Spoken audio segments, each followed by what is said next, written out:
안녕하세요. 코인우먼입니다. 오늘은 2024년 3월 19일 화요일 오후 12시 40분 경입니다. 구독과 좋아요, 알림 설정 정중히 부탁드리면서 오늘 영상 시작하겠습니다. 비트코인 현물 ETF GBTC에서 현지 시간으로 18일 6.43억 달러 상당의 약 10,000 비트코인이 순유출되었다는 소식입니다. 이 소식은 현재 비트코인 현물 ETF로의 유입이 적은 가운데 발생한 가운데 GBTC가 현물 ETF로 전환된 1월 11일 이후에 가장 큰 규모의 유출액이라서 관심을 받고 있는 상황입니다.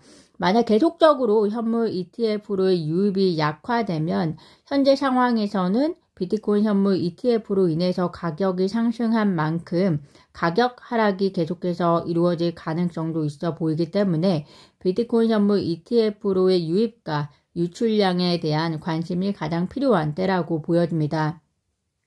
물론 현재는 비트코인에 대한 조정 가능성 때문에 현물 ETF로의 유입이나 비트코인 현물 자체에 대한 수요가 다소 부진하지만 여전히 투자 기관들은 비트코인 가격에 대해서 긍정적 전망을 내놓고 있는 상황입니다.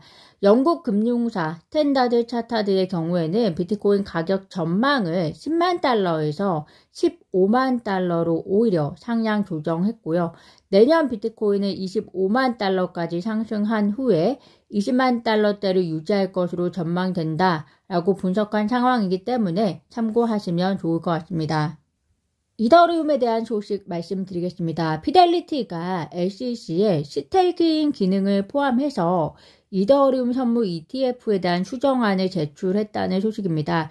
즉 피델리티는 현물 ETF가 발행된 이후에 이더리움을 매입하게 될 경우에 매입한 이더리움을 스테이킹 업체들을 통해서 관리를 하겠다 그 말인 것인데요.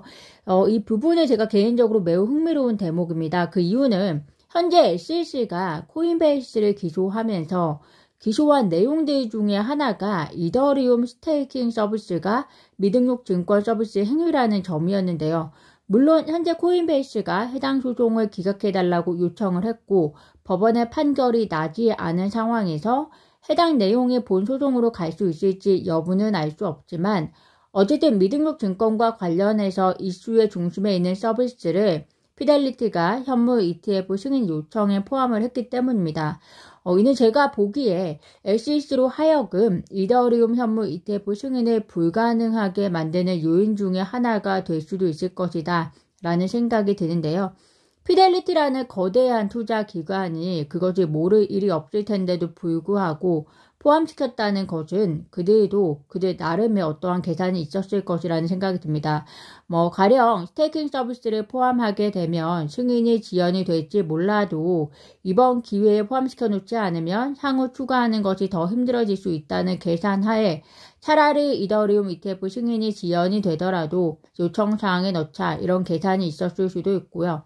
혹은 코인베이스 소송이 본 소송으로 가지 않을 가능성이 얼마나 클지는 몰라도 어쨌든 100% SEC의 기소가 본 소송으로 갈 것이다. 이렇게도 말하기가 어렵기 때문에 만약에 SEC와 코인베이스 소송에서 해당 소송 요청이 기각이 된다면 SEC 입장에서는 이더리움 현물 ETF 승인을 스테이킹 서비스 때문에 해주지 않을 이유가 없어집니다. 이 가능성에 피델리티가 베팅했을 수도 있을 것 같기도 합니다.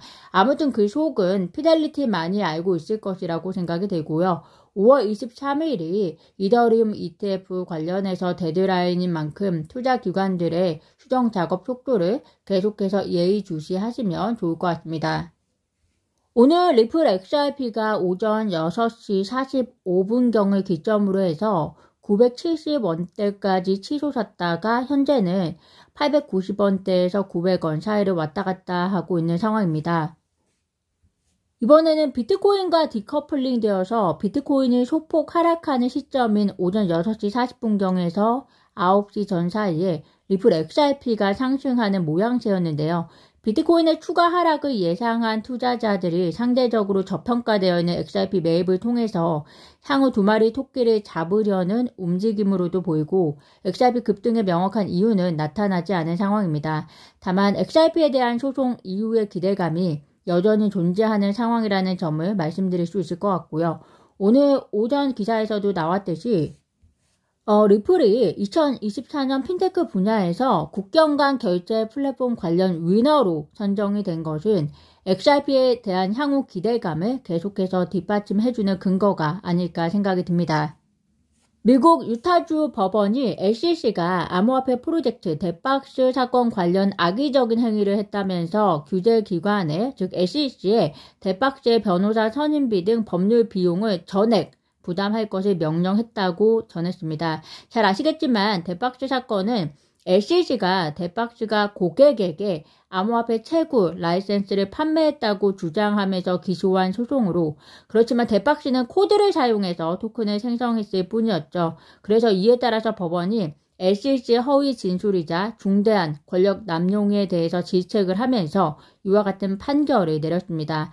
해당 판결이 나옴에 따라 암호화폐 커뮤니티 중에 일부는 토레스 판사도 SEC에게 리플 XRP 보유자들에게 소송 비용 및 손해배상 판결을 내려야 한다고 주장하기도 했는데요. 법원에 질책한 SEC의 권력 남용을 의회가 향후 어떻게 감시하고 또 조치를 취할지 관심 있게 보시면 될 것 같습니다. 정부 혹은 기업의 불법 행위를 감독하는 미국의 비영리 단체 인파워가 암호화폐 이해상충 관련 문서를 요구하는 정보공개법을 준수하지 않았다면서 미국 SEC를 상대로 소송을 제기했다는 소식입니다. 인파워는 이더게이트 관련해서 SEC에게 자료를 요청함과 동시에 이에 대한 비리를 파헤치려고 굉장히 오랫동안 노력을 해왔는데요. 그럼에도 불구하고 SEC가 여러 차례 반복 질문과 그리고 요청 범위 축소를 주장하면서 인파워가 요청한 자료에 대한 응답을 지연했다는 주장입니다.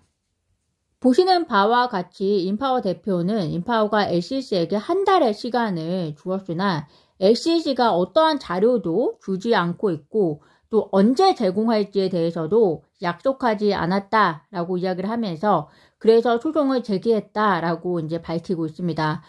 리플과의 소송에서는 구제책을 위해서 세세한 자료까지 요구한 SEC가 그들이 자료를 제공해야 하는 일에 있어서는 비리가 드러날 것이 무서운 것인지 혹은 권력을 남용하고자 하는 것인지 옳지 못한 태도를 보이고 있는 상황으로 보입니다.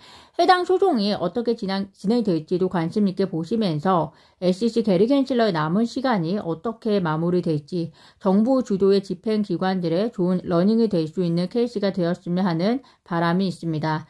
오늘 제가 준비한 소식은 여기까지입니다. 오늘도 영상 시청 진심으로 감사드리고요. 구독과 좋아요, 알림 설정은 코인우먼에게 큰 힘이 됩니다. 감사합니다.